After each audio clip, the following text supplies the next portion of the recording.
Hello. Hello, everyone.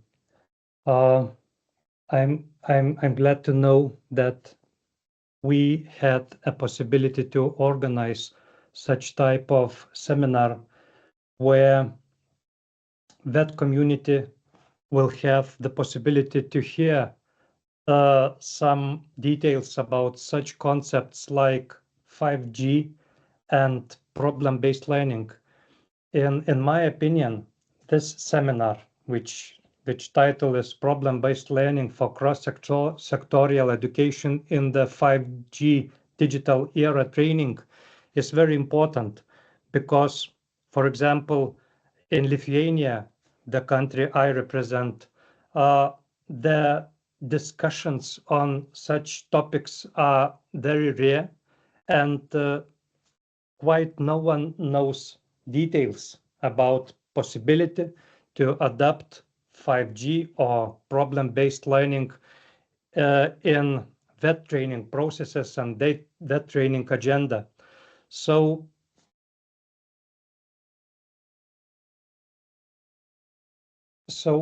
I suggest that this seminar is for those who want their students to be able to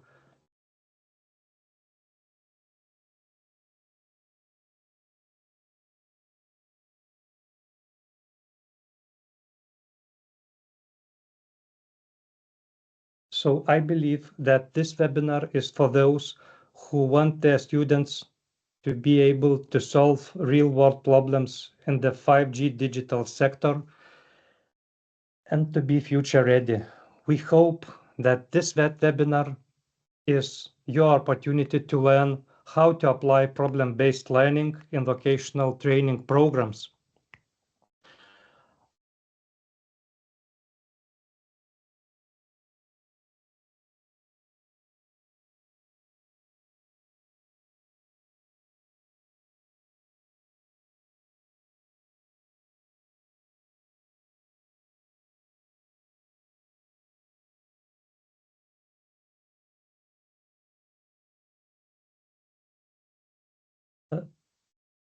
This webinar is organized within the 5G project. So the first presentation will be about the project, and the presenter will be Irini Papadopoula from Involve Entrepreneurship Greece, and her presentation will have the title 5G Digits Project Overview.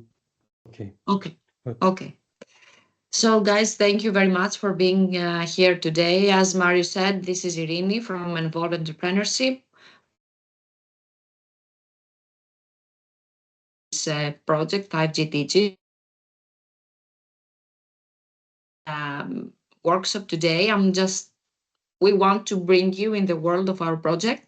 So I'm going to give you a brief overview of what is the aim and what we're trying to do within 5G Digits project. So a small introduction and then a consortium partners presentation, a quick one, and then some key aspects and some pillars areas that we are focusing as the objectives of our project. So this is a 36 months project, a 3-year project. We are now running the 11th month of our project. Its total budget is something more than $1.5 million. Of course, it is co-funded by the European Union under a lump sum type of action. So the 5G Digits created as in a way of tackling the challenges that were created by rapid advancement of 5G technologies, and especially the skills gap that they were created due to this fast advancement of 5G sector. So in this project, we try to foster innovation and entrepreneurship, as well as knowledge sharing among higher education institutions, vocational education and training providers, and also some industry partners. Activities aim to build a skilled workforce capable of driving Europe's digital and green transitions, ensuring that there are broad benefits of advanced 5G technologies they will also contribute to sustainable development. As you can see here, we have a QR code that if you can scan it, it brings you to our website. There you can find also our social media where you can follow the updates of the project, anything more you want to find, more details, and also all these trainings that we are about to carry out within the next couple of years as well. So going fast with our consortium, we have 12 partners from 8 European countries. So this is Greece, Spain, Sweden, Germany, Belgium, Malta, Lithuania, and Ireland. As I said, Envolve is leading the consortium. Then we have UPV, University Politecnica de Valencia, National and Capodistrian University of Athens. We have Infolysis, Tekin, that is hosting the meeting today, the webinar. We have the Technical University of Chemnitz, and then we have Inertia, Digital, CNC Solutions, Finova, Accelerate, Karlstad University, and F6S. 4 main key aspects, 4 pillars for this project, starting with addressing the skills gap, as I said earlier. So the project focusing on innovation, on innovative teaching and learning approaches. So comprehensive needs assessment have already been concluded, and now we're currently creating the first curricula of this project, emphasizing both in entrepreneurial skill but also with advanced 5G knowledge technologies. Going to the next one, we're trying to enhance collaboration, bringing and creating strong partnerships between academia, industry, and research. This is very vital for knowledge transfer and also for a need to meet the market demands. So this is happening through different actions and activities in order to create and foster long-term partnership, but also focus on best practices. Another thing very important for this project is focusing also in sustainability. This will happen also through our curricula, and there are specific courses that they will focus on energy efficiency, sustainability, and green technologies within the 5G sector. Final and really important again aspect, the pillar that we are focusing again is focusing on entrepreneurship and innovation through accelerator programs and entrepreneurial skills training. We will have a new, our accelerator program will start within the beginning of the next year, 2026. So we're really looking forward covering, besides the curricula and the courses, covering also the entrepreneurial parts related to 5G sector. So 3 main skills areas that we're focusing, as I said: digital skills, courses related to advanced 5G technologies, IoT, Industry 4.0, and AI. Green skills, aligning also with the demands of the European Commission for sustainability and environmental awareness. And also resilient skills that have to do with adaptability, problem solving, and entrepreneurship. Problem solving is something that we're going to focus with real cases today here. And we're very happy to have you all here today, and let us know your feedback afterwards. So follow us on our different digital media that we have, social media. Visit our website, browse around, and keep an eye on our updates and our upcoming trainings, that there will be plenty for the couple of the next years. So with that, I'm concluding.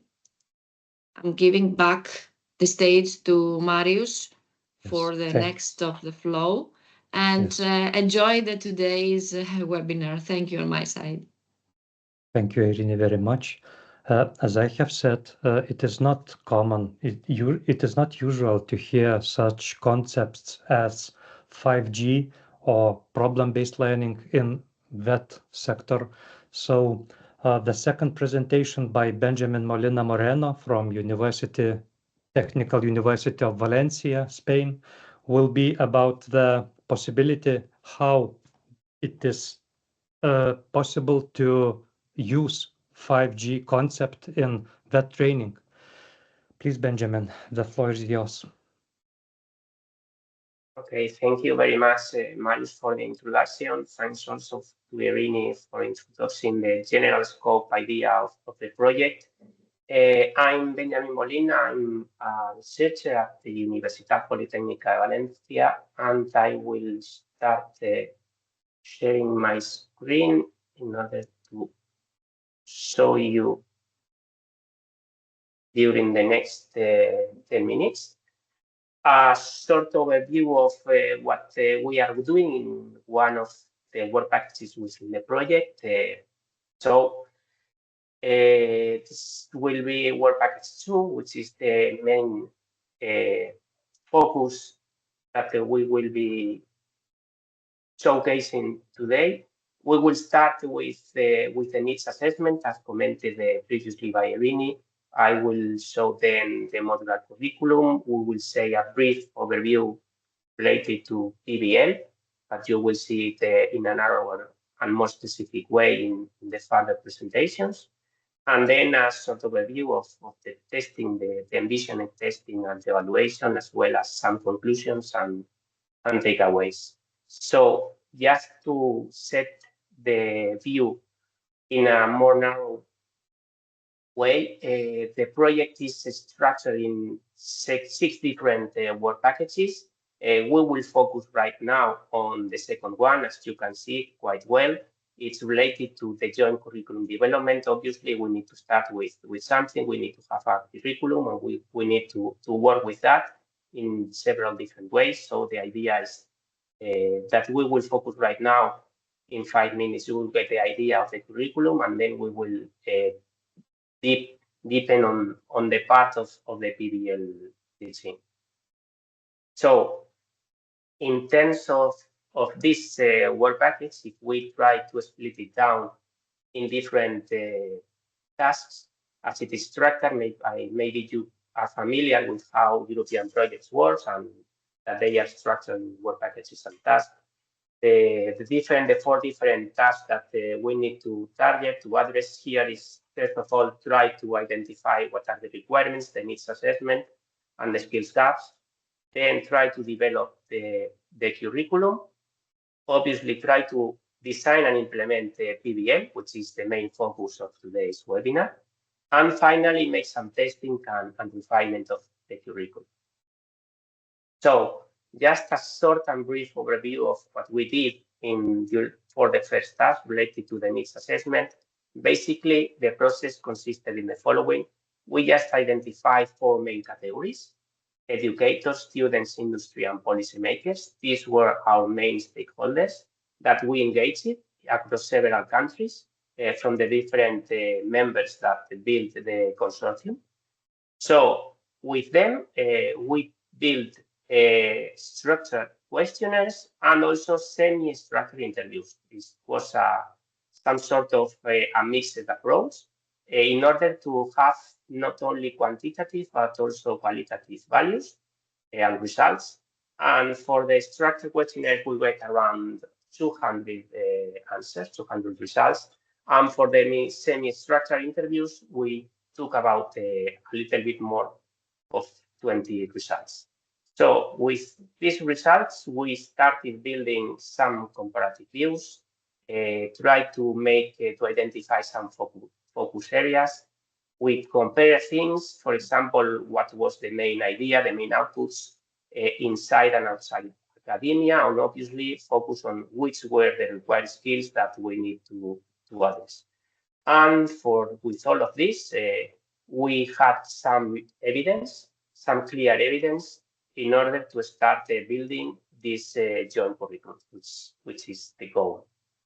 So, which were the key findings? Obviously, the result is delivered in a document which is quite long. You can see it at the very end here. There is deliverable D2.1 related to the needs assessment report. It's supposed to be public. You will be able to find it in the public space of the website. Also, if you are interested, there was a webinar where we expose the main results, but just to give you some short overview in the different 4 categories or stakeholders we have. As for the educators, they face this difficulty keeping pace with a fast 5G or beyond 5G evolution. The students demand more internships, applied projects, and more access to 5G testbeds. As for the industry, they request more knowledge on domains like AI, IoT, sustainability, and this sort of interdisciplinary knowledge that is coming more and more demanding in the next years and right now also. And as for the policymakers, they highlighted the need for funding and more infrastructure and more or stronger public-private partnerships. So as for the development of the curriculum, once we have this needs assessment report, we started building what was called the curriculum development team, which was split into the CDP task force. It was about 21 members, really implementing and designing the curriculum. And we also have some external CDT advisory board, which were experts that were going to review the curriculum in 2 iterations. As for the courses, we identified 8 of them. You can see all of them here, starting from technological aspects, but also to sustainability and entrepreneurship aspects. So we try to cover all this wide scope, as commented by Irini at the very beginning. As for the durations, it was intended to be around 2 ECTS, around 60 hours, which was structured somehow in lectures, practical exercises, and independent studies. And as for the learning objectives, as you might infer, it's course-specific and cannot be shown here. As for the core methodology we follow, it is related to the KSA framework. I don't know if you are aware, it's related to the knowledge, skills, and abilities. It's well used for building courses not only for university, but also for industry, for companies, in order to provide the certifications to different areas in the technical world. And the idea is to use this KSA approach for the 8 different courses and try to start refining and including all the different items that are needed for each course according to these frameworks. This translated here as, for one example, just to let you know and to be more practical here, if we just take one of the courses here, it could be digital skills for beyond 5G technologies, and we just suppose that it is split in various modules. We just take the first one, which is the first column. And for each module, what we did is just to identify the different learning objectives first, and according to that, try to map the different knowledge, skills, and abilities that were identified for this course and include them here. Obviously, there are further iterations in order to further split the course, the module, into units, assign learning hours, learning outcomes by unit, teaching methods, assessment methods, and prioritize. So by the end, the result was that we were able to create 8 syllabi, and for each of them, we have different aspects or domains to target, which are listed here from 1 to 9, and even some other ones related to describing the course, the detailed learning objectives, both by instructor and by student, the modules and the units, teaching methods, how, if it is work-based learning, the digital competencies addressed, assessment and feedback mechanisms, and some other stuff that if you are aware of how to create courses, you might be familiar. If you are also interested in this, there is also another public deliverable related to this curriculum building, and it's also quite long, but if you're interested, just keep in touch with us and we will be very happy to let you know all the curriculum for all these 8 courses. So, as for the topic today, which is really important and will be addressed later by my colleague Giuseppe, related to the PBL, the idea here is once we have the courses, the curriculum, we need to apply them somehow into real world scenarios. It's not just theory. So the idea is just to use PBL. The idea was also to identify various different case studies, not too much, but also not too many. So we came across with 7 different case studies covering different areas, including smart cities, health, energy, sustainability, and smart farming. We cannot cover all of them, but you will get a good example in the next minutes. And obviously, this was developed jointly by industry, by beta and higher education partners, of all members in the curriculums collaborated here. And the idea also is to provide these work-based interdisciplinary learning opportunities to anyone.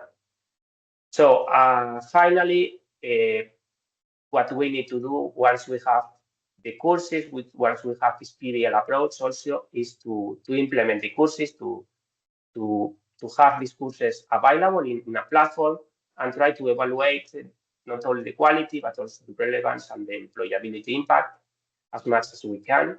For that, obviously, we will need students, we will need educators, we will need industry partners, we will need stakeholders that will be interested in taking the courses. And with their results, obviously, our attempt or intention, our purpose is to identify improvements, refine the curriculum, as well as the teaching methods we were using, and finally also try to make some sort of final evaluation to ensure also that we are aligned with the EU skills agenda.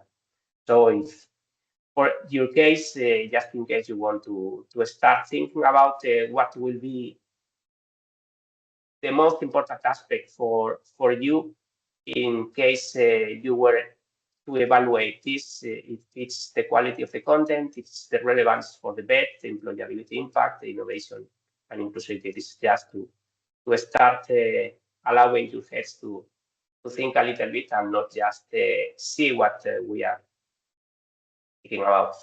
And so main conclusions, just to finish my presentation, what this work package does is just to build this needs-driven modular and multidisciplinary curriculum.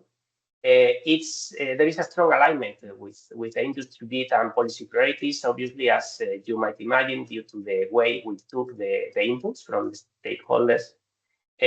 We want to approach this PBL mechanism with real-world case studies. We have an upcoming testing and evaluation phase that will obviously refine and validate what we are doing right now. And obviously, we try to contribute to the EU skills agenda, both in various aspects, in the digital, in the green, and in the skills of employability.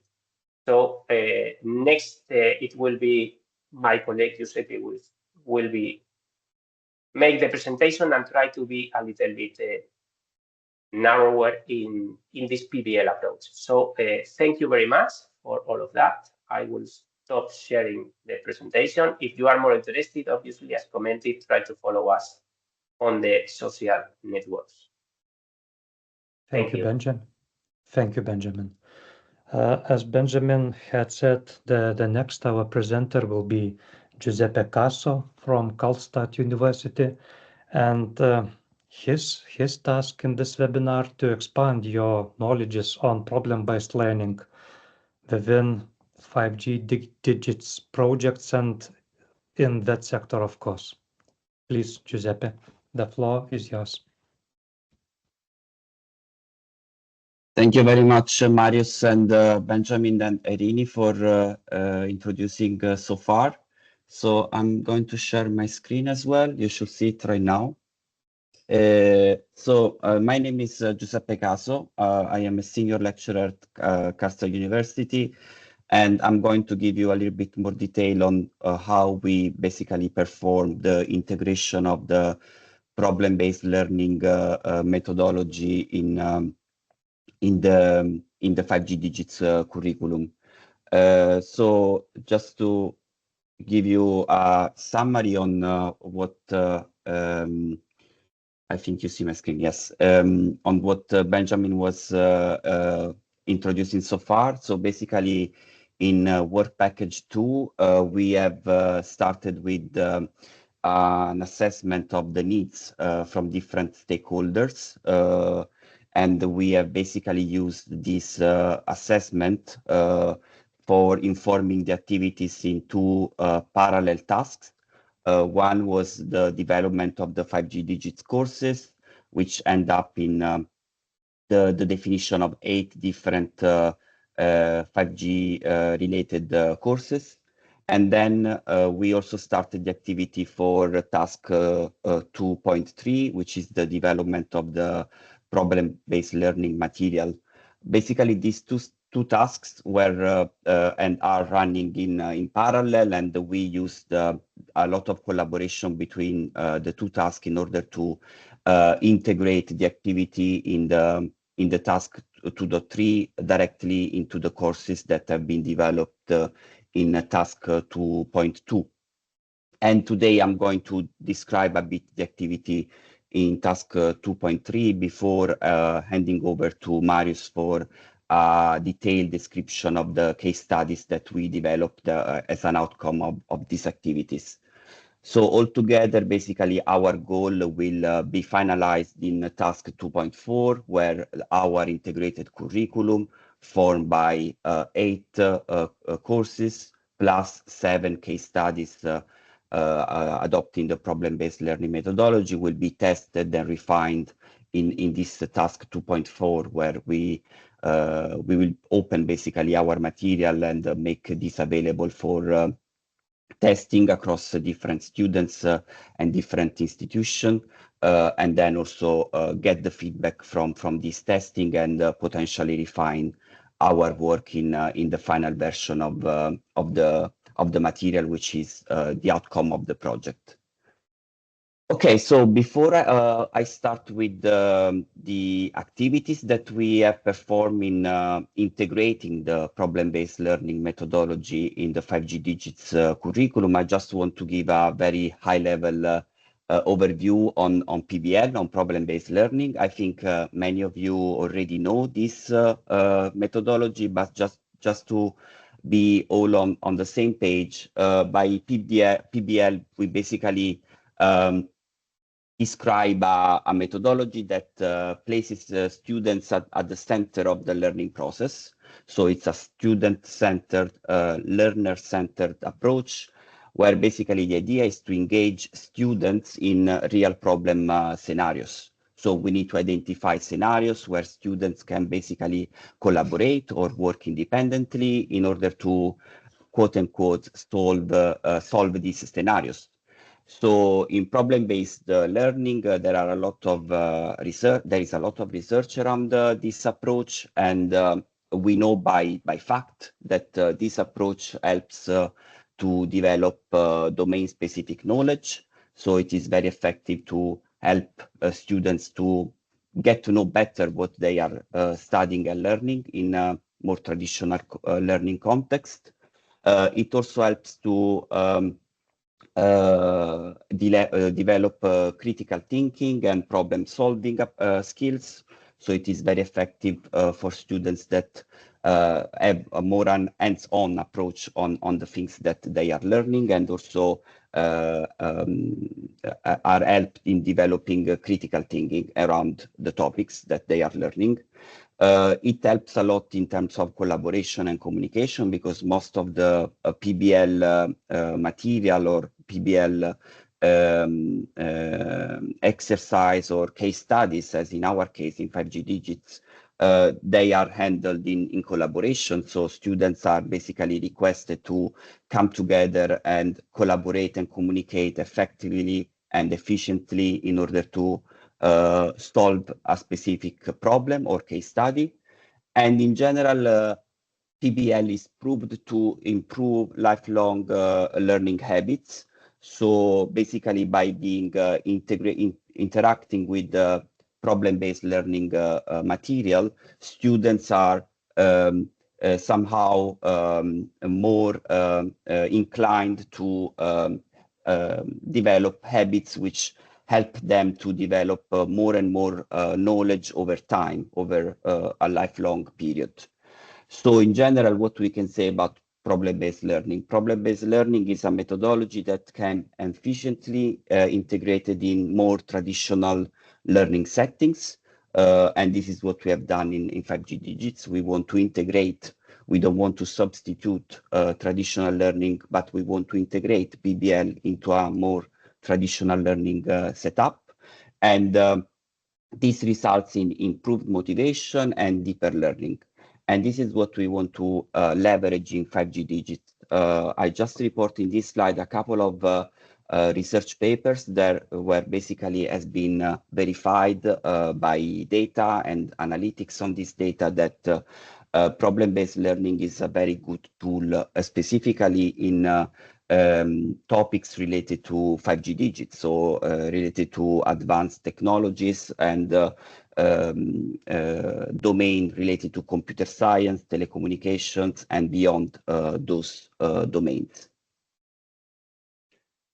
So what is the ambition for 5G Digits? The ambition, I wanted to summarize the key ambition basically for us is to prepare learners for lifelong learning and a successful entry and progression in the job market. So we want to help students to get to know what it means, what it matters in areas which are very new, as we know, and very modern in the context of 5G, even beyond 5G technologies in terms of communication systems, but also area related to that. So how to leverage 5G and to exploit these new technologies in order to increase innovation, entrepreneurship, and sustainability.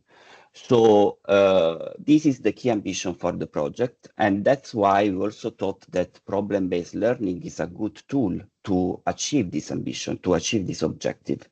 Why? Because in this context of rapidly evolving technologies, as we are saying 5G, but we are already talking about sixth generation, 6G of communication systems, we need an educational approach which puts learner at the center of this educational setup.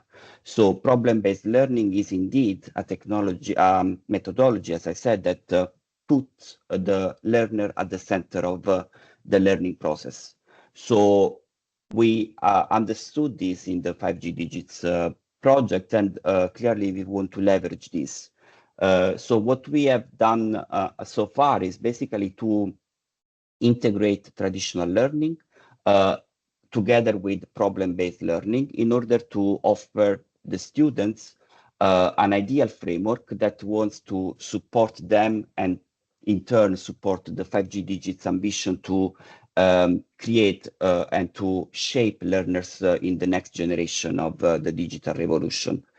And so in this framework that we created, we hope that we are able to help students to learn how to identify knowledge gaps, for example, how to locate reliable information in the internet, for example, where there are many different tools to search for information, but not all of them are reliable sources for information. So we also need to instruct students and learners on how to search for reliable information, and then how to test possible solutions and adapt this solution with respect to the feedback that they receive. So in general, we think that this combination between traditional learning and PBL helps students to develop what we are used to know as the 21st century skills. And I am reporting here an infographic from the World Economic Forum, where basically there is an identification of 16 skills that we hope that learners will acquire over time in a learning setup. So we want to help students to increase their foundational literacies in terms of different type of skills. Then we want to help students to increase competencies in terms of, for example, as I said before, critical thinking, problem solving, creativity, communication, and collaboration. And we also want to help students to acquire or improve their qualities in terms of curiosity, initiative, adaptability, leadership, and social and cultural awareness. So this is our goal in the 5G digits, and we want to set up our goal in the context of next generation communication system, as we are saying, in particular, the 5th generation of cellular networks, 5G, and also beyond 5G, with the already initiative in developing a new technology, which now we are probably heard about as 6G or 6th generation of communication systems. So how 5G digits and PBL match? So we believe that different sub-objectives from 5G digits can be basically supported by PBL. And in this slide, I'm just reporting some significant examples. So we want learners to acquire knowledge about the 5G system, for example. So how PBL helps this? Basically, PBL supports understanding of 5G, because you need to have technical understanding of the system in order to work solution around that. So we believe that having PBL as a tool in an educational setup can really help learners and students to acquire more and more technical competence regarding the 5G systems. And in particular, we want to know, as an ambition for the project, we want to let learners to know more about what is the 5G system architecture and what are the different technical protocols and technical details around that. So we really, again, believe that PBL can basically push learners to engage with system level problems. And this is what we have done by defining the case studies that require technical reasoning and an architectural decision making in order to basically solve the case study in a optimal way. So on one side, PBL really help, in our opinion, the student to acquire more technical skills regarding the 5th generation of communication system, and also beyond that.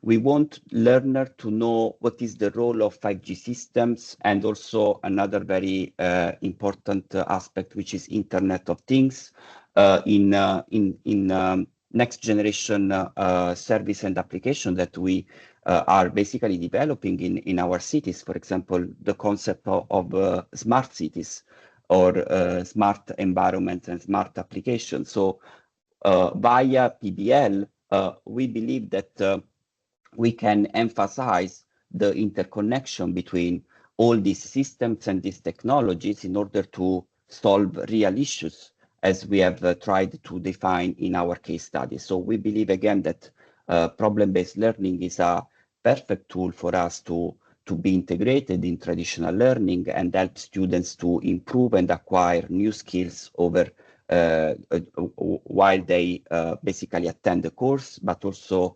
after that in a sort of lifelong learning approach. Another thing that we believe that PBL helps a lot with is let students and learners acquire innovation and entrepreneurial skills in the context of 5G.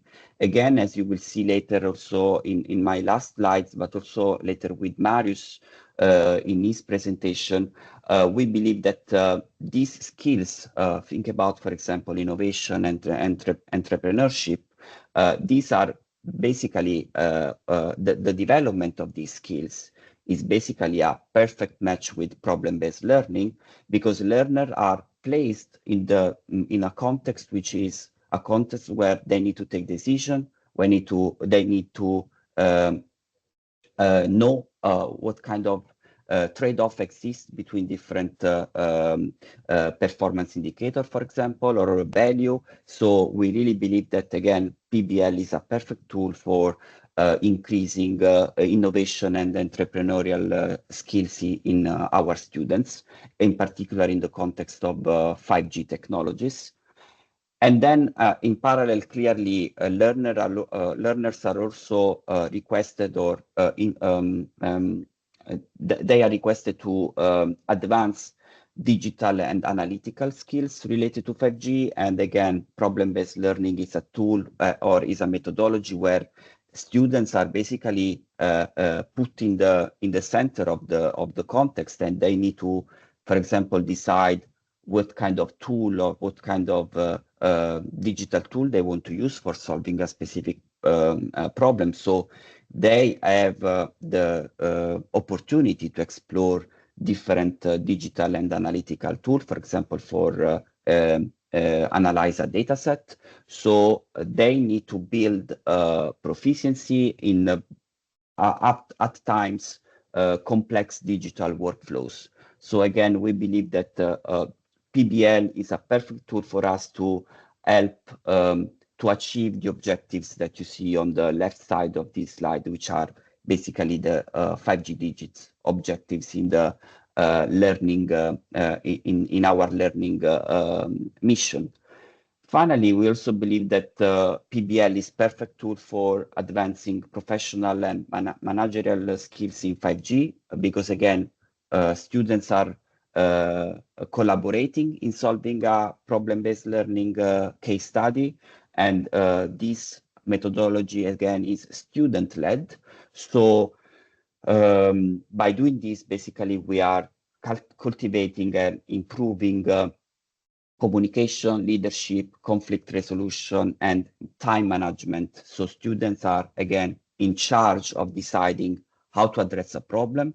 And they, by doing that, they are, quote unquote, forced to learn skills related to professional and management.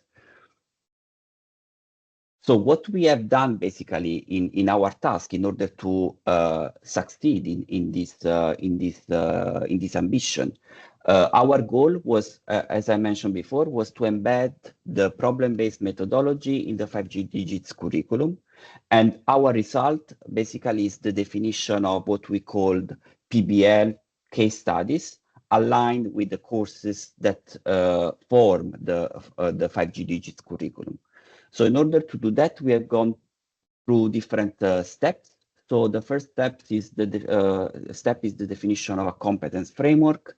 Then we have identified the case study scenarios, and I will describe a couple of them, and then I will give the floor to Marius for a detailed definition and description. Then we mapped the 5G digits courses into, we mapped the case study scenarios into the 5G digits courses.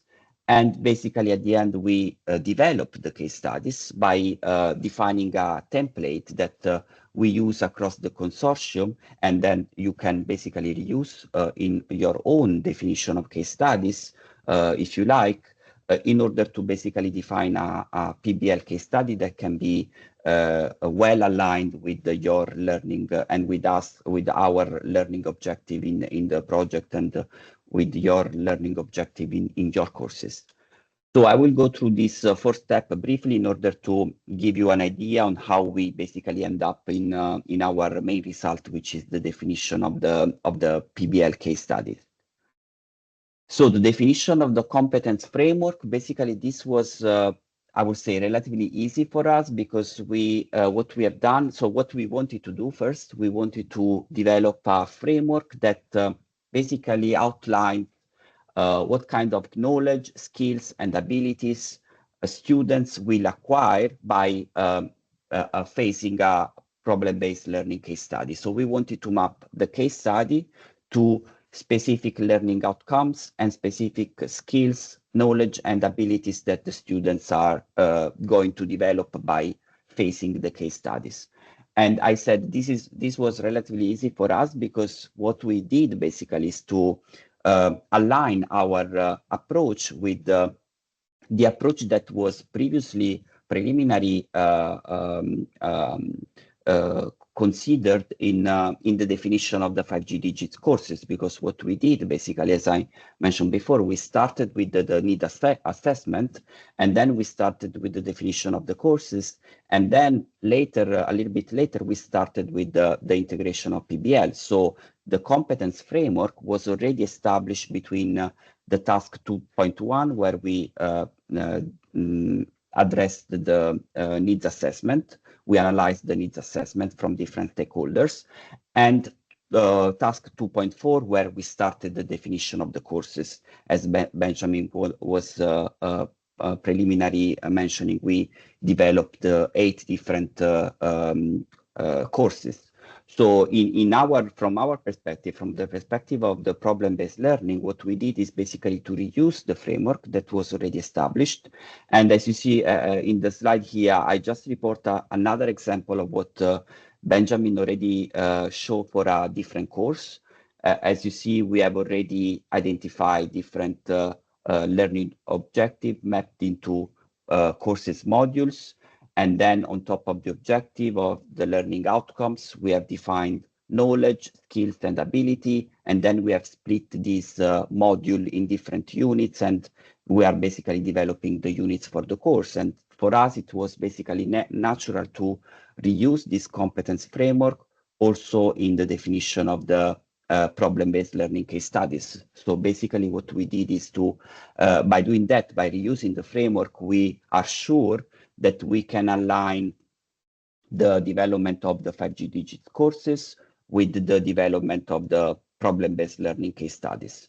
So this definition of competence framework in the context of PBL for us was very crucial and very important to reuse the competence framework that was already identified in the definition of the 5G digits courses in order to ensure alignment and coherence between the development of the courses and the development of the case studies.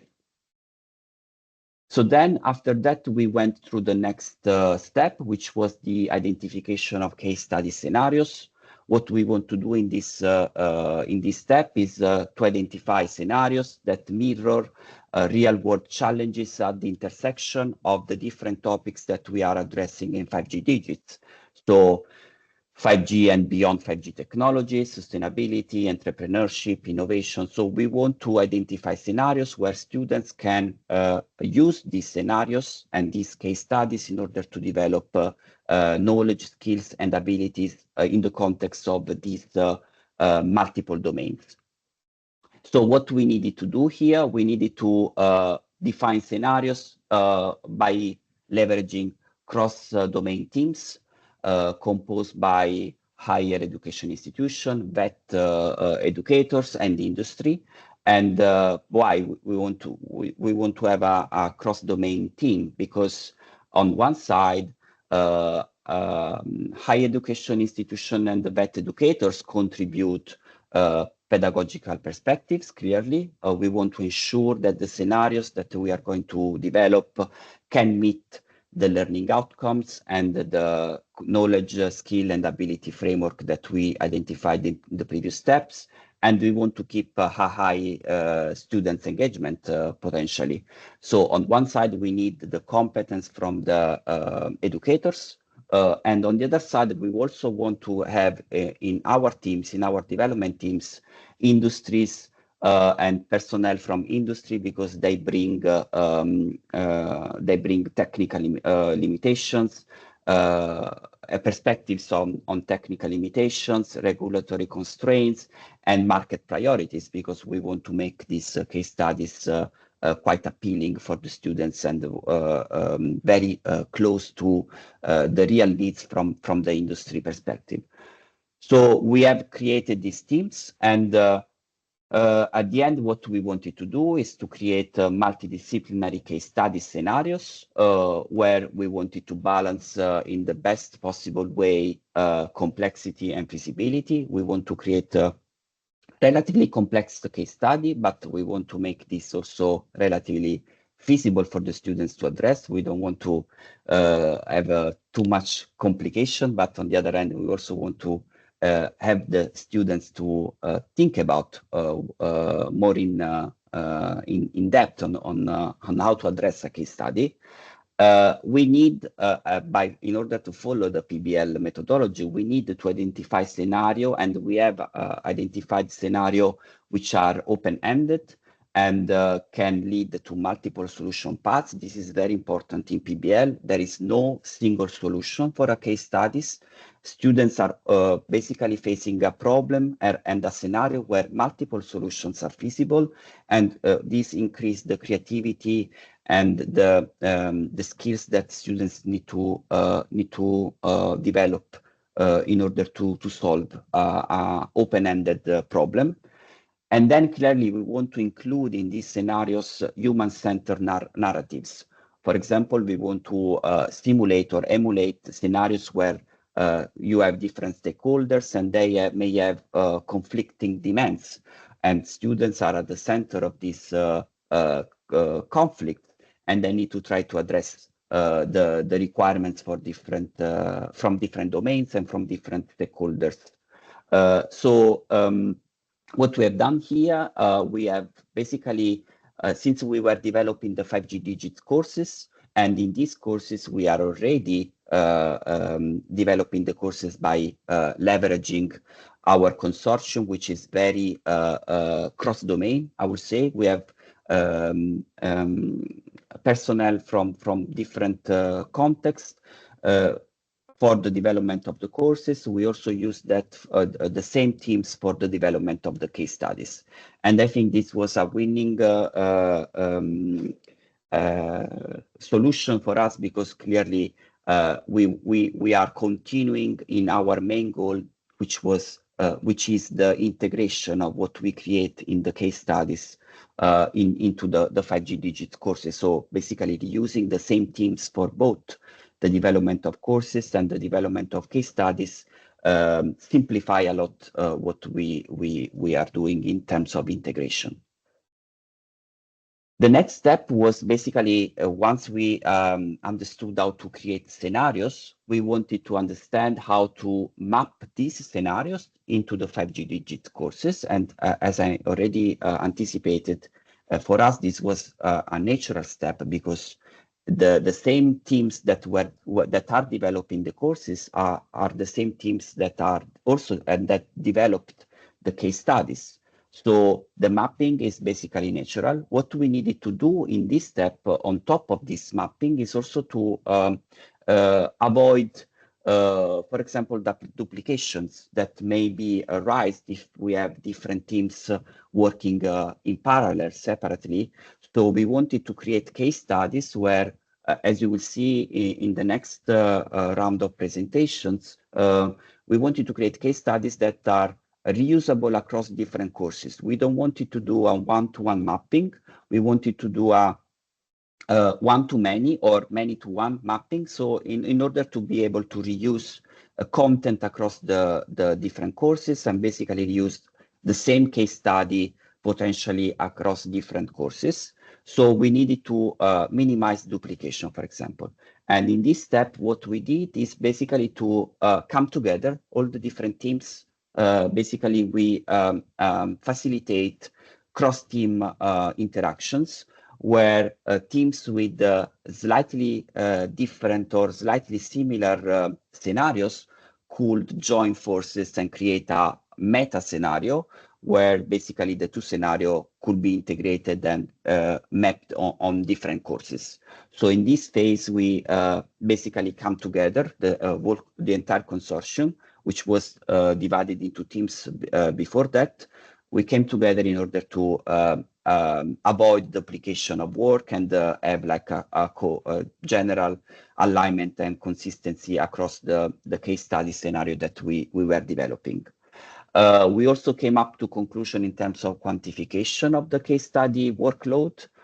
So as you will see later, we have defined case studies which are at least 24 learning hours in terms of workload, which these 24 hours split across lectures, exercises, and independent study time. Why we decided for this number? Basically because we, by following the 5G digits requirements, we want to create PBL material which covers up to 40% of the total learning experience of a 5G digits course. So since a 5G digits course is basically 60 learning hours, the 40% of this is approximately 24 hours. So we decided to go for this approach where a case study is at least 24 hours in terms of lecture, exercise, and independent study time. So at the end, what we achieved the case study, which in our opinion are very flexible and modular. They are fully integrated in the 5G digit courses, as I will describe later. And one very important thing and one important message that I want to communicate today is that the case studies that we are going to present are also reusable outside 5G digit courses. So they have a very strong, they are quite independent, I will say. So it's a learning material that if you are interested into reusing, for example, if you want to include some of this case study in your own course, where, for example, you are facing a learning context in the domain of 5G or beyond 5G technologies, or in the domain of digital innovation or sustainability, the case studies that we have created are not only fully integrated in our courses, of course, but they can also be reused in a, I would say, straightforward manner in your own course. So this is also a message that I really want to stress out because it can be a chance for all of you today, basically, to have a look at our case studies and potentially with maybe slight modification reuse in your own course. The final step is basically we needed to develop now the case studies. We have all the ideas, we have all the meetings done. So we need now to put on paper what we have as an idea. So what we have done in this task is to create a standard template for designing and developing the case studies. And this template was given to the different teams developing the different scenarios. And basically what we have done is to fill in the template in a way that the case study is fully described, detailed, and all the steps that are needed for both educators and students are present and developed in the template. Just to give you an idea, the template is formed by different sections. This is also open source material from the 5G digit courses, so you can reuse the template for creating your own case study if you like. In the template, we have information regarding the case study, a general information table. Then we need to introduce the case study, so we need to give context with respect to what it is a part of the case study. We describe the case study in more detail, and then we have a very important section, which is this section 4, where the case study is divided into learning or training tasks, where, as you see in the table in the bottom right of the slide, the task is fully defined, it is fully self-contained, and basically gives the instructions to the students on how to face the different tasks forming the case study. So the student basically can go through, and this is what, for example, I'm doing in my own courses. I am basically already reusing the material for my students to go through the case study definition. They have picked a case study of their choice, and they are following the tasks that are defined in the case studies, and they are basically facing, and I am basically integrating the PBL methodology in my own course on 5G technology that I am teaching at Cassa University. So in general, this is a structured but also flexible format and ensure that all the teams from 5G digits achieved the same result, which is the definition of aligned case study in alignment with our expectation within the project, but also for easy reuse outside of the project boundaries.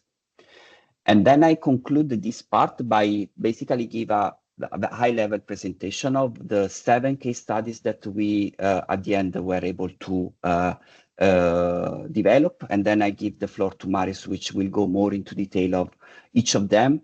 So we have a case study 1 where we face the definition or the design of a 5G infrastructure for a specific case application or service, which is the smart city scenario, in particular the mobility use case.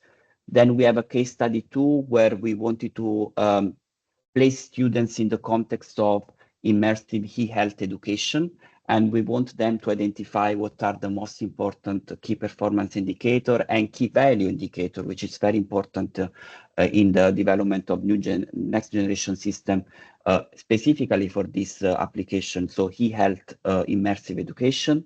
Then we have a case study 3 where we wanted students to design and evaluate sustainable 5G network deployment strategies. We have a case study 4 where we wanted to students to leverage digital skills for intelligent 5G network management, again in a smart city context.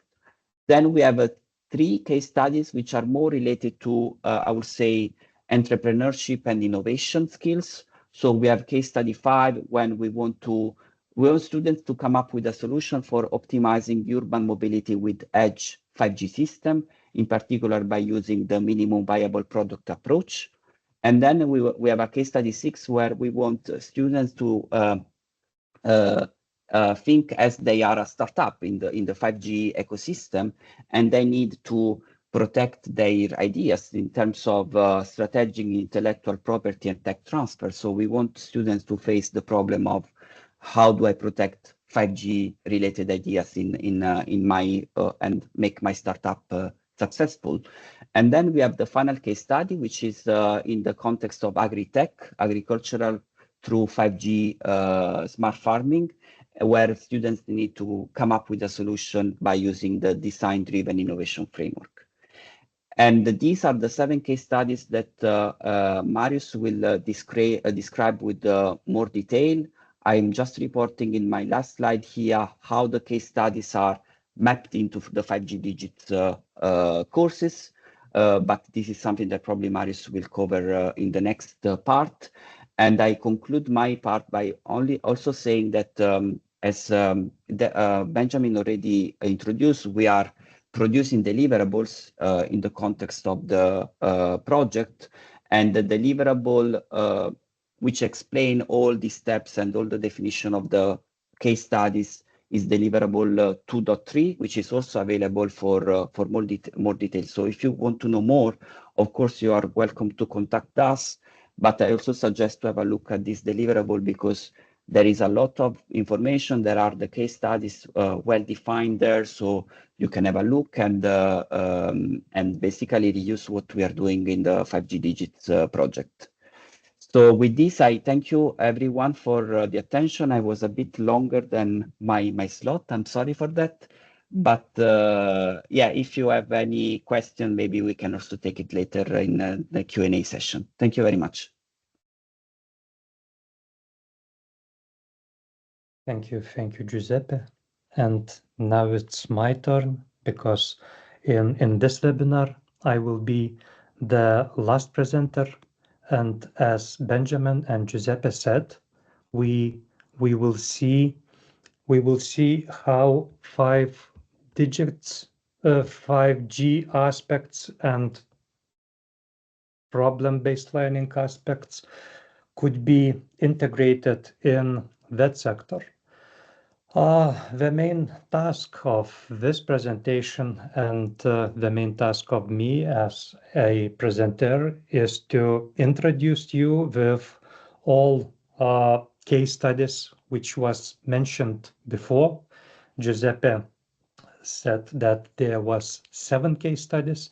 So my task will be in approximately 30 minutes to go deeper into every of them. At first, I want to say that 5G aspect and topic could be used very wide. It is not usual in that sector to speak about 5G. For example, in Lithuania, in my opinion, it is very rare used in that content and that curricula. But as you will see, it is possible to find 5G aspects and possibilities to adopt 5G aspects in very wide spectrum of topics. For example, as Giuseppe said, the one of case studies will be about 5G infrastructure for smart cities. Another, we will talk about e-health. One more topic, intellectual property. The fourth, sustainable 5G network strategies development. The fifth, 5G network management in smart cities, urban mobility, and smart farming as well. So, as I have said, there could be much more possibilities to use case studies and thinking about that curricula, where we have lots of that programs with different types of learning and different types of professions. As it will be presented in the last slides of my presentation, 5G aspects and problem-based learning aspects could be introduced and very wide used in that sector as well. So, what do we want to offer you with this lecture? Of course, to show that your students can solve real world problems in the 5G digital sector and be future ready. Usually we have two different types of training or learning. We have indoor or class training. We also have dual training or apprenticeship, but you know, you can also introduce 5G topics, and those are necessary for your students as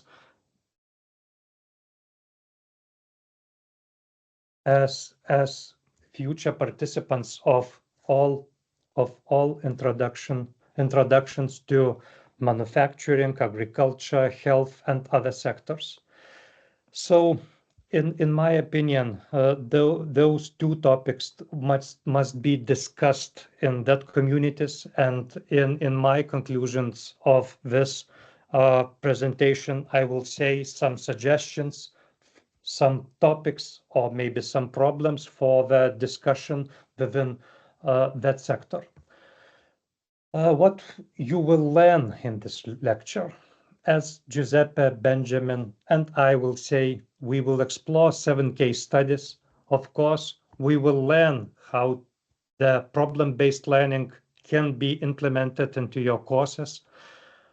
Maybe it is also possible to have some topics for the discussion within that educators through all the Europe, because in my opinion, and I repeat once more, problem-based learning is not a very common tool for training vet professionals.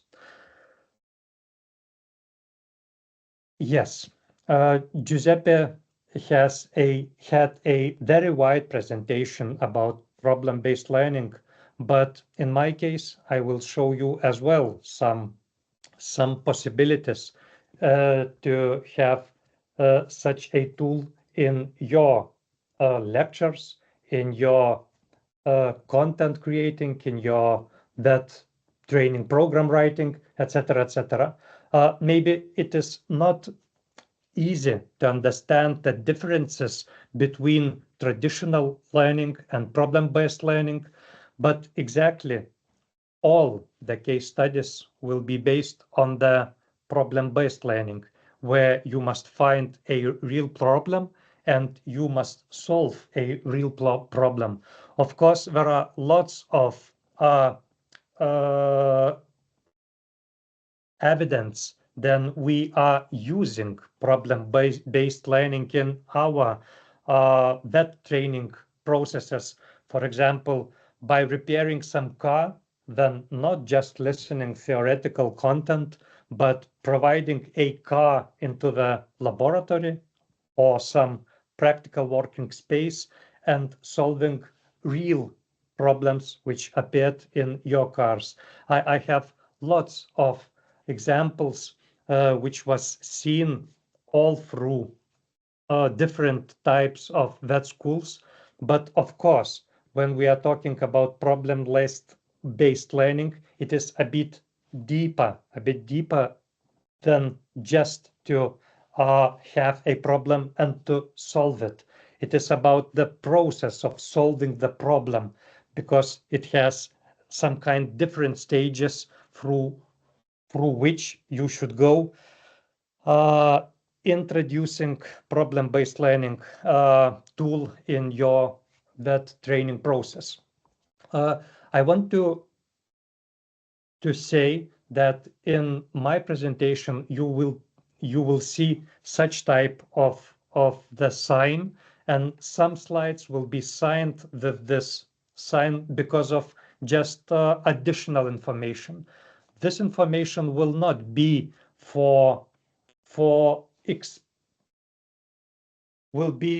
not for explaining the content of some slides, but it will be for expanding of the content of some slides, because in my opinion, some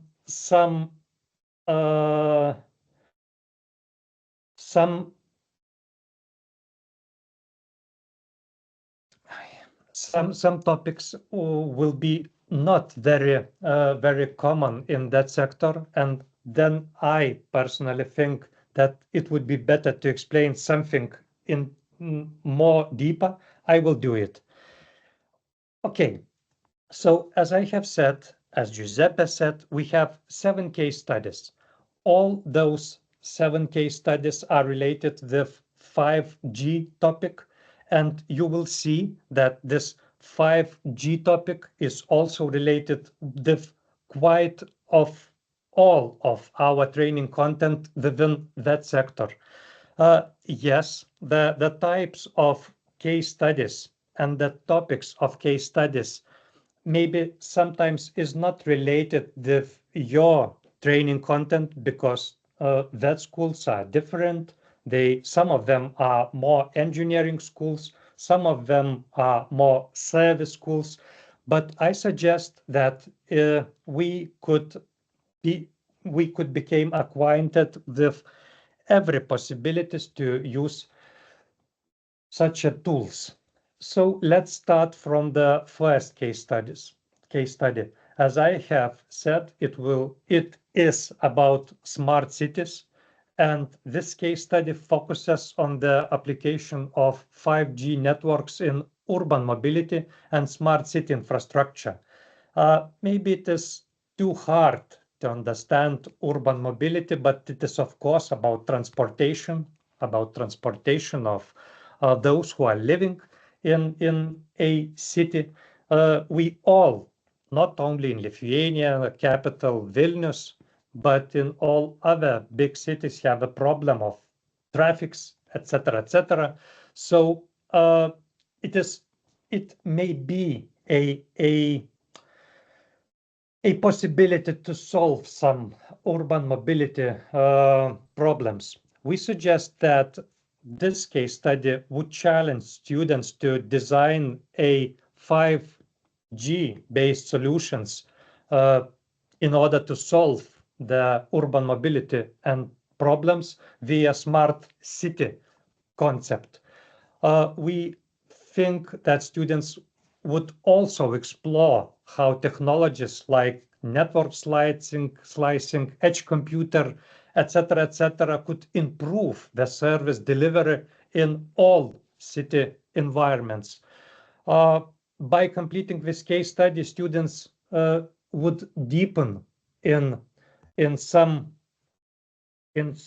topics of 5G, and of course their knowledges concerning the adoption 5G and even in a future 6G tool would be expanded much more after this case study.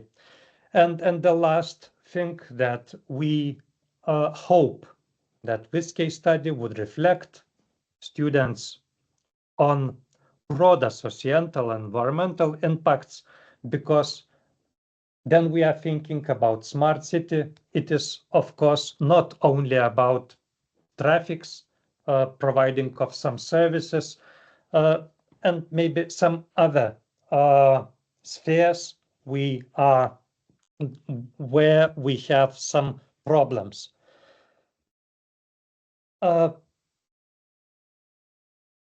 The tasks within this case studies is as follows. It is necessary to analyze and to think and to discuss about smart city needs. The second task would be about 5G architecture proposals for smart mobility. It is about how we can use 5G aspect in order to solve some problems and to meet some smart needs. And the last task for students listening to or reading this case study is about the feasibility and future trends of assessment. Every time that we are doing something, we must assess what impact of our decisions and what impact of our actions we have, and how efficient was our job in order to solve some problems. Speaking about learning outcomes, you can see that, of course, after listening this case study, every student will be able to explain the role of 5G in innovative application and solving different problems. Every student will be able to understand key 5G technologies such as new radio, edge computing, etc. Of course, it would be clear for everyone how 5G core network functions enable vertical specific services, as well as everyone will be able to evaluate the potential of 5G using in urban mobility and sustainability context. Yes, providing the information task may be completed individually or in small groups of 2-3 students, because it is necessary to expand thinking and to introduce every student in a possibility to be acquainted with 5G adoption in urban mobility.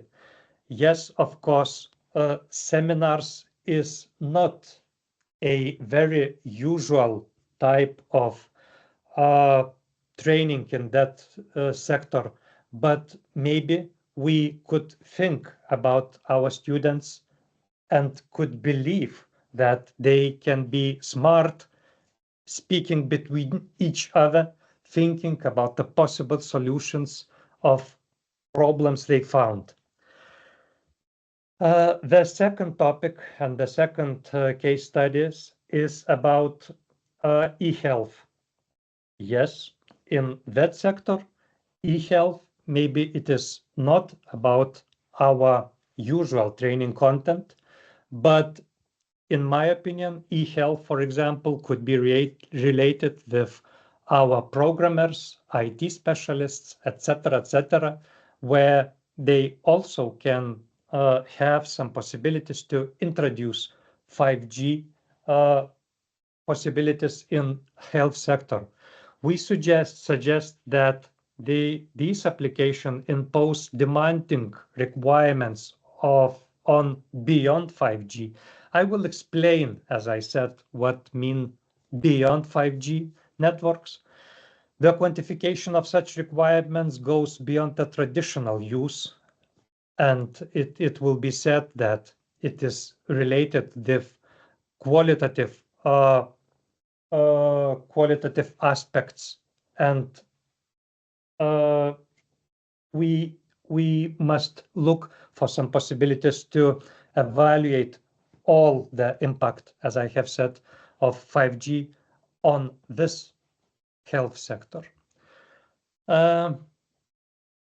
Here I want to show you the difference between 5G and beyond 5G, because beyond 5G refers to the next generation of wireless technology that will succeed current 5G networks. We still have no broad discussions, for example, in Lithuania on 5G topics, but of course, beyond 5G and even 6G is our future on which we must discuss, and we must meet those topics as well in that sector. What our students would do and what they would learn during the second case study. The first task would be understanding the KPIs and KVIs paradigm in beyond 5G and 6G system. The second task, defining the requirements of remote and immersive e-health education. The first would be identifying 5G and beyond 5G architectural solutions, and of course designing a KPIs and KVIs aware 5G and beyond 5G solutions. For me, it is a miracle, you know, but maybe someone of you who are listening to this seminar would also become interested in such concepts, which was pronounced by me: KPI, KVI, beyond 5G, 6G. It is not very common in that sector, but I believe that it will be a future of that sector as well. What our students would learn during the case study? Of course, they would understand and analyze the evaluation from 4G systems to 5G systems and beyond. They could also identify the technology standards and applications associated with 5G networks within e-health solutions. They would comprehend in the architecture and components and key protocols of 5G networks. And as you can see, it is all related with some types or some content of that training, but we never were going in such a deep of, for example, IT specialist preparation, or maybe thinking about some problems. In this way, we could try using such type of case studies to analyze the alignment of 5G and beyond 5G and even 6G systems with societal, environmental, and of course, industry-specific needs. We are talking about such topics in our lectures, but never we are going to such a deep into them, because as I have said, in my opinion, 5G, beyond 5G and 6G, it is a not very wide used in our that curricula. After tasks 1 and task and 2, then they will be completed. Students, of course, can focus on beyond 5G and 6G concepts in order to go deeper into them and in order to more understand what it means and what it can be used in some that sector discussions. Here you see the sign, yellow sign, and here is an explanation about the difference about key performance indicators and key value indicators. I introduced you with KPIs and KVIs, so you can see the difference between them here. And of course, I suggest that these slides will be shared with you as well. So in my opinion, such type of presentation of information would be good for you to examine after the seminar, because now, as I have said, it is not a main part of our presentation and this topic. The third case study is about startups, about intellectual property. Intellectual property as a concept is also not very wide used in that sector, but it could be.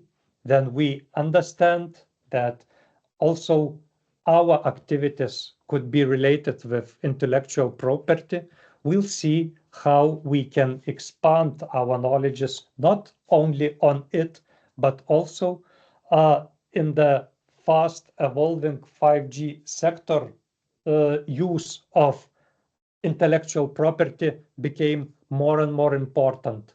Then we can share lots of information when we introducing Internet of Things. Intellectual property becomes very important. With 5G technologies generating thousands of patients worldwide, startups need to understand how to protect and monetize their innovations to stay competitive. And yes, this case study is about this, how to be safe and how our product could be safe without stealing some ideas, without expanding our inventions after they were invented by someone else. We suggest that it will help students to explain the role of intellectual property in the development and commercialization of 5G technologies, as well as to understand the difference between various forms of IP protection. Our students would also design an initial IP and technology transfer roadmap for a fictional 5G startup, considering commercialization and competitive positioning. Yes, of course, not everyone, then he or she is a student within that sector, has its own idea about future perspectives and his or her future businesses. But this case study will be also the possibility to think about the future activities of graduates of that sector. They will identify and evaluate all IP risks and litigation threats in global markets related with their ideas and their startups, which possibly be based on 5G technologies. Students also simulate a basic listening negotiations, considering standard accessional patients, front ends, and cross-border intellectual property dynamics. It is not easy to speak very wide about intellectual property between that sector students, but I suggest that one of the tasks of every lecturer in that curricula is to explain that intellectual property topic is also very important, and we must know something in order to not to do some crimes or related with intellectual property stalling. Maybe this slide will show you something concerning intellectual property. It could be said that we can find some relations with this concept in every sector: design, patents, authorship, inventions, law, copyrights, protections, brands, and much more wider, because I can just imagine how much, how many ideas could be raised during the discussions on our students. They are very advanced in every topics. They are trained, so of course their imagination could be spread during this case study as well. What tasks? Designing an IP protection and tech transfer strategy. Also, one more task: licensing and IP risk scenario simulation. We think that by completing these case studies, learners will be able to understand the strategic role of IP in technology-based ventures. Of course, they would be able to evaluate different forms of IP and their applicability in 5G-related ventures, as well as explore the intersections of IP strategy, standardization, and global competition. This case study is a bit different. It is designed to support flexible delivery across diverse learning environments, whether taught in classroom, hybrid formats, or online.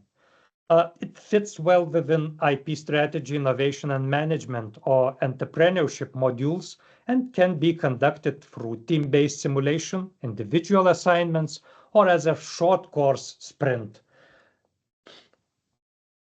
The fourth topic is about design and evaluating sustainable 5G networks deployment strategies. This case study provides a real-world lens into the sustainable deployment of 5G networks. We suggest that it will help students to face challenges as listed below. You can see limited or unreliable grid power at remote macro sites, high capex on OPEX or hybrid renewable system on storage, circular economy integration gaps in equipment procurement and vendor contracts, absence of harmonized metrics, regulatory fragmentation and weak incentives for green investments, balancing course coverage obligations and sustainability of KPIs in urban small cells densification. Speaking about those magic words, CAPEX and OPEX, for me as a presenter, they are not very used in my everyday life. So that is why they are marked with yellow sign as well. CAPEX, you can see, is capital expenditure, and OPEX is operating expenditure. And the differences between them are shown in the picture below. You will examine this picture a bit later. What could be a tasks within the fourth case study? As you can see, designing renewable energy solutions for rural 5G towers, development green deployment strategies for urban 5G networks, regulatory compliance and energy auditing in 5G infrastructure. Some of those topics and titles, of course, are beyond that sector curricula because it expands our fourth ISCET level and goes maybe to the 6th level or maybe 5th level. In my opinion, some of our students would go further. They proceed their training in higher education system, or maybe we will see that some higher education system topics, higher education curricula would become a part of that curricula, and such type of tasks will also be very useful for some of our students. We believe that after the completing these case studies, learners will be able to analyze energy consumption patterns of 5G radio access and transport networks. They also could design energy efficient rural 5G sites powered by renewable or hybrid energy systems. They could apply life cycle assessments and circular economy principles to network equipment selection, procurement, and end of lifestyle strategies. Yes, they will be able to formulate policy and market-based incentives, tax credit, green bonds, etc., that encourage green 5G deployment. It could be said that it is not related with vet specialists, but not every of them is of 3rd level of ISCET. I think that 4th level of ISCET and 5th level of ISCET programs could be related with a learning outcomes which are shown in this slide. Given the modular nature of this case study and its sustainability for online delivery, group work is optional. Each task includes a suggested weighting, but these are indicative and instructors are encouraged to adjust them to their needs. For me personally, one more interesting concept which was introduced in previous slides was life cycle assessment. We know everyone that life cycle assessment is very important in every case. Of course, it is not very wide introduced in that sector, but we must speak about it because it is about sustainability. It is about thinking of the measures, how to be greener, and of course, how to become more sustainable, dealing with Green Deal within the Europe and much wider in the world.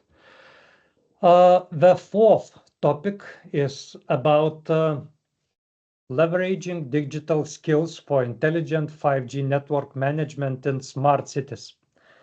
You can remember that we had one case study about smart cities and urban mobility, but there was a case study about implementing and solving the problem.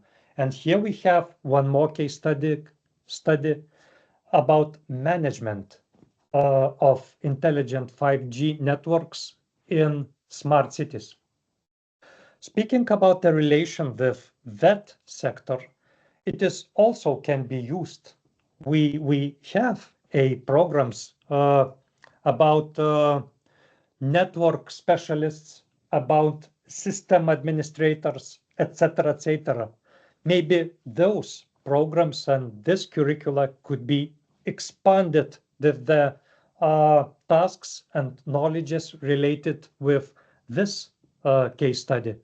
We suggest that it will help students to face challenges as follows: managing multiple services slices with diverse latency, bandwidth, and availability needs, as well as visualizing high volume performance data, detecting anomalies and cyber threats, aligning service design with ethical privacy and security requirements, and of course, reporting findings in formats accessible to both technical and not technical stakeholders.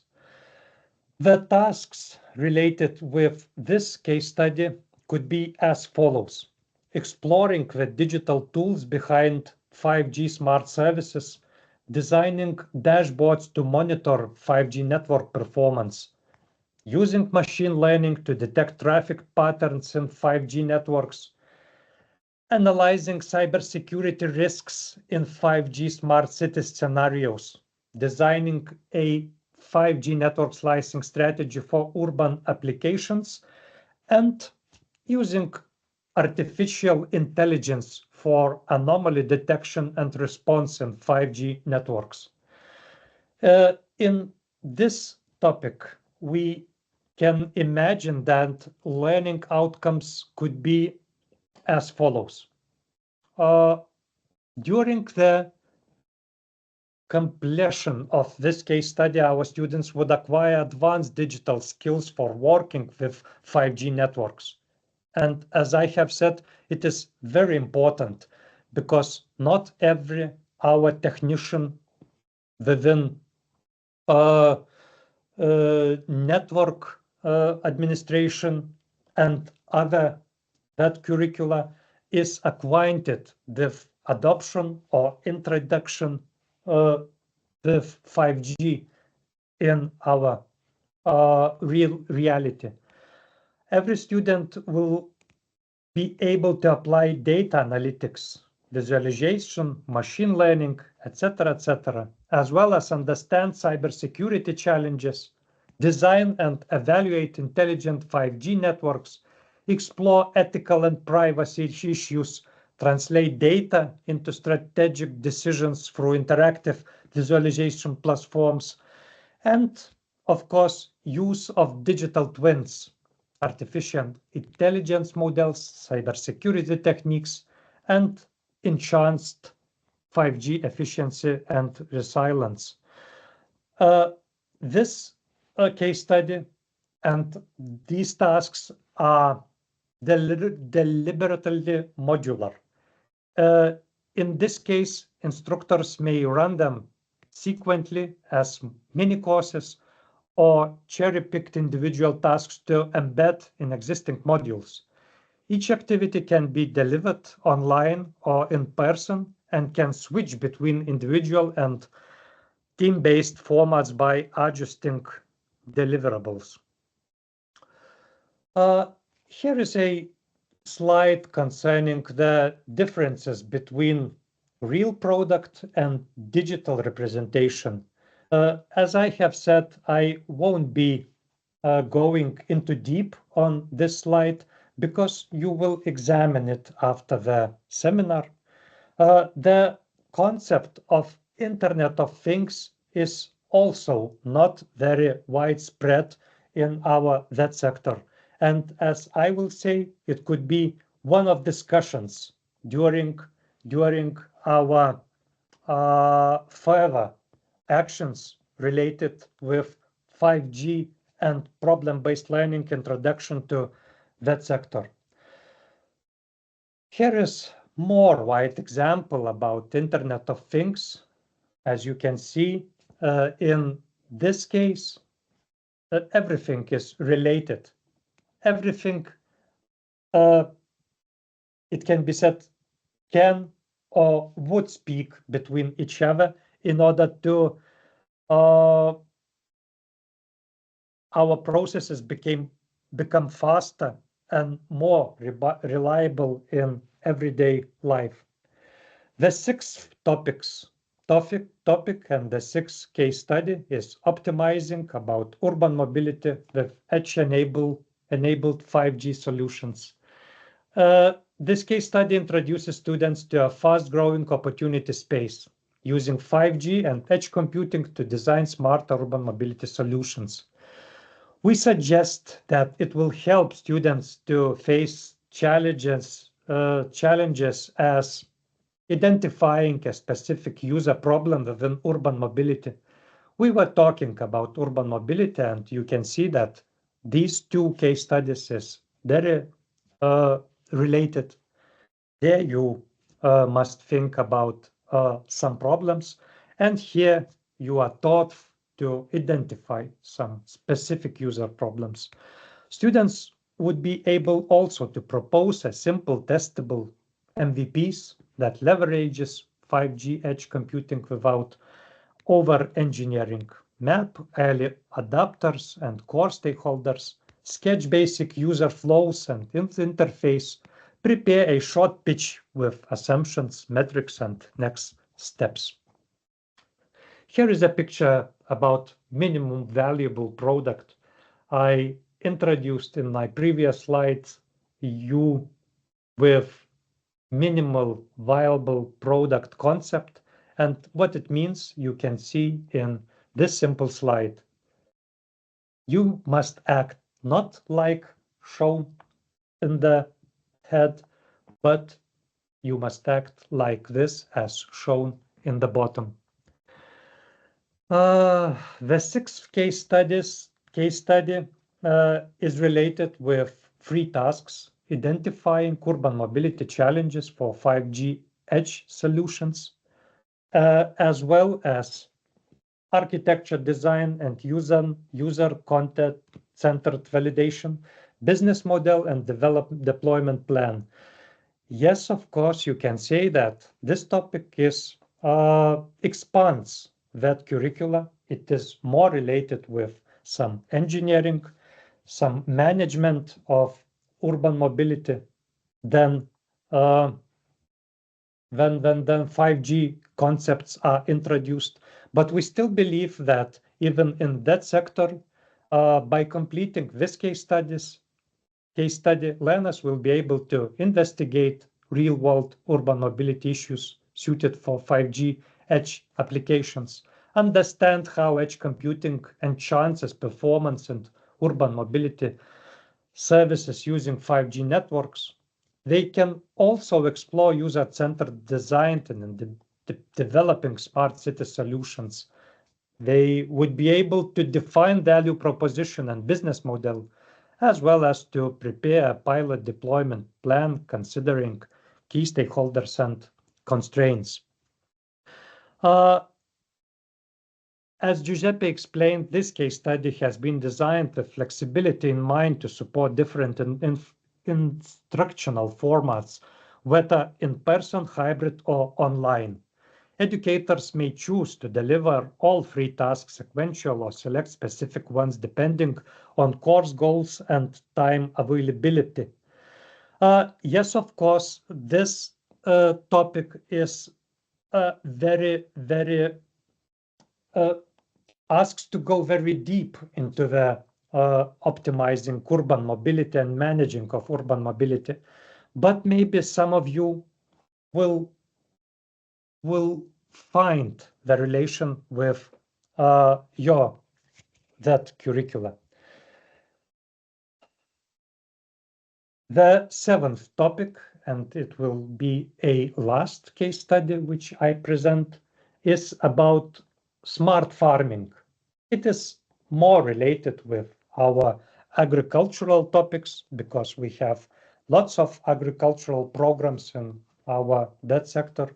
This case study immerses students in the transformative potential of 5G technologies for modern agriculture.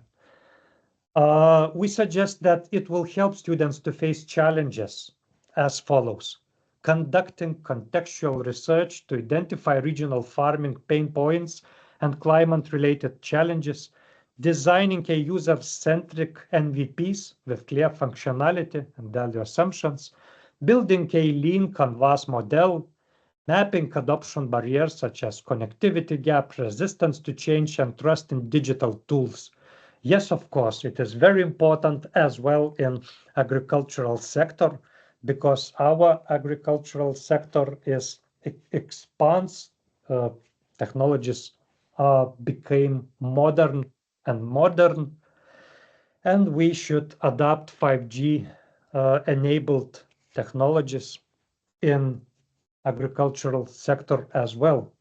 In this order, we have also 3 tasks which are related with understanding smart farming and mapping a regional contexts, with design thinking, validation and iteration, and business model and pitching.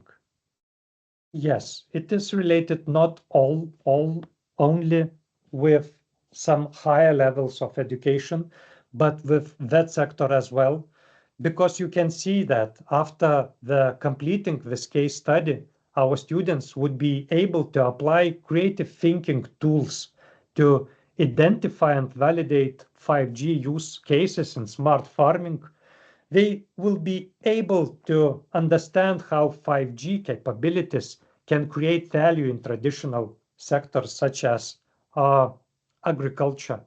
They would be able to conduct user research and stakeholders interviews, and it is also very important with this agricultural sector, and translate feedback into actionable product and business model iterations.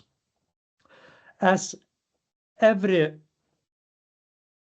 three case studies below, this case study is designed to support flexible delivery as well. It could be delivered on campus, hybrid or remote. It fits well into modules focused on digital innovation, agri-tech entrepreneurship, sustainability transitions, or rural development. Okay, this was the last case study, and now I will present, in my opinion, the main points and key messages relevant to that community after listening of the second topics, where 7 case studies were introduced. As Giuseppe and Benjamin in previous presentations said, problem-based learning is highly applicable and beneficial in vocational training as well, because it can foster essential 21st century skills like analytical skills, critical thinking, creativity, communication to convey solutions, adaptability to navigate changing circumstances, resilience to overcome setbacks, and as well as follows. By integrating theory with practice in a student-centered collaborative environment, problem-based learning prepares vocational students for success in the workforce. Yes, we believe in it, that it is possible to adapt in that sector as well, and it would expand the knowledges of that listeners and future graduates as well. Problem-based learning changes vocational training because of active hands-on learning, as well as enhanced problem-solving skills, because by designing and finding solutions to authentic vocational challenges, students would significantly improve their ability to think critically and to solve problems, a crucial asset for any profession. One more aspect is development of critical thinking and collaboration. It is not very widespread in that sector. Yes, we have some tasks and practical actions in laboratories. The students can collaborate working in groups, but of course, problem-based learning is one more tool to expand their knowledges on different types of cooperation. It is important to know that problem-based learning can also increase student motivation and engagement, because yes, it is very important to understand that real problem solving every time is better than just listening to lecturer, even if he or she is very experienced and could say something from his or her own experiences. It is necessary to invite students to to be in a problem-solving process and to manage problems in their possible ways. It is also important in order to improve knowledge retention as well as preparation for real world. You know, every time after the graduating of the school, lots of that sector graduates cannot find himself or herself in real labor market.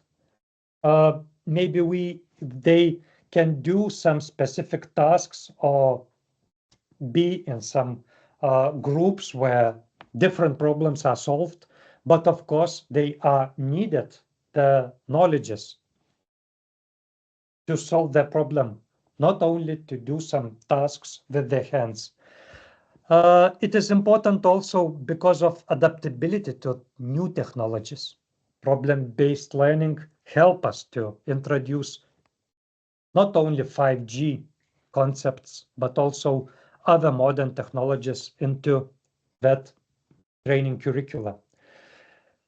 5G communication technology has the advantage of super bandwidth, ultra low delay, or ultra high transmission rate, which will bring epoch-making changes to the education mode of vocational education. Yes, of course, we are speaking about the problem that some new professions appears and some old professions disappears. But some of the professions are developed. They evaluating by introducing a new concept, and 5G concept, of course, will be one of those which will be introduced in our old profession in order not to lose them. Online teaching will become more popular and classroom teaching mode will change or flip. So it will be necessary to have a virtual reality technologies which also will be based on 5G without delay, without some gaps, etc., which could appear in just transmission of some contents online. Introduced online. Under the background of 5G era, industry cross-border integration has become an important trend of development. So we must accelerate the reform as well in order to adapt the development requirements of 5G, vigorously develop vocational education with the help of 5G technology, and actively respond to various challenges in the 5G era, instead of being afraid of the 5G introduction into that curricula. 5G topics are important in vocational training curriculum to ensure graduates have skills for future-proof careers, as well as meet evolving industry demands, enable new innovation, and enhance network security and reliability.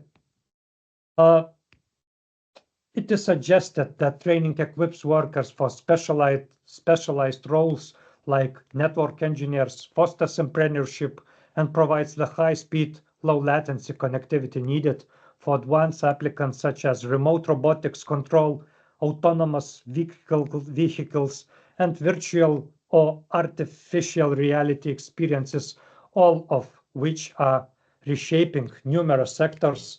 And I believe that sector would be reshaped as well. 5G is driving digital transformation across various industries. So in my opinion, it is inevitable. And we must know that one day 5G will also transform that sector as well. This is the last of my slides, because, webinar is not the type of connection in which we could discuss about the content which was presented below, but here are a couple of statements which could be used as a basis for further discussions. In my opinion, for example, in my country, Lithuania, the further discussions and more wide discussions of introducing 5G topics and problem-based learning topic in that sector is crucial. So here are just some of them, which could be the start for every discussion which will be introduced in Lithuania or other countries. The application of the problem-based learning method would significantly contribute to the efficiency of that program implementation. I think that this statement is true, and we can expand it, discussing how we can do it. The problem-based learning method is easy to integrate into the VET program implementation process. It is evident. It is very widespread in higher education, so why we couldn't spread it in VET education? As I have said, we are already introduced problem-based training by doing some practical tasks, but maybe not only practical tasks can be a part of that curricula. Problem-based learning as a type of learning could be a future of that sector. The 5G topics is not very well developed in the VET sector curricula. In my opinion, it is true. In Lithuania, that curricula 5G topic is not very well developed. And I believe that 5G could be introduced quite in every training content as a single module or as a vertical concept in order to train our students to become more advanced with future technologies. The application of the problem-based learning method would accelerate the integration of the 5G topic into the VET sector curriculum. Let's do it. Let's try it. I believe that the answer to this question is yes.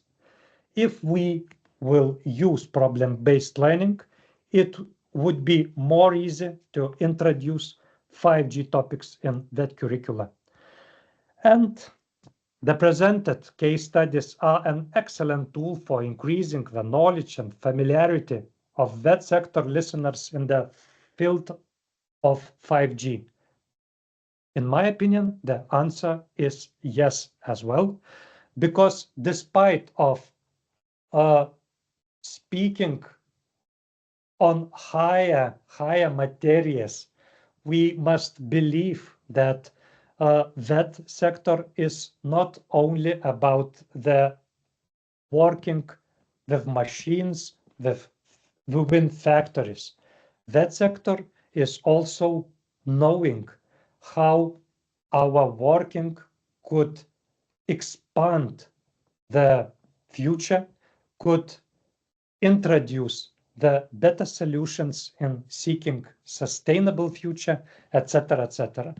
Of course, you can think other presumptions or possible statements for your further discussions. I just want to leave on this moment with thinking that those discussions and this cooperation can be possible. Let this slide and my previous slides will be the basis of all of them. Here is the end. Here is the end not only by my presentation, but the end of all webinar.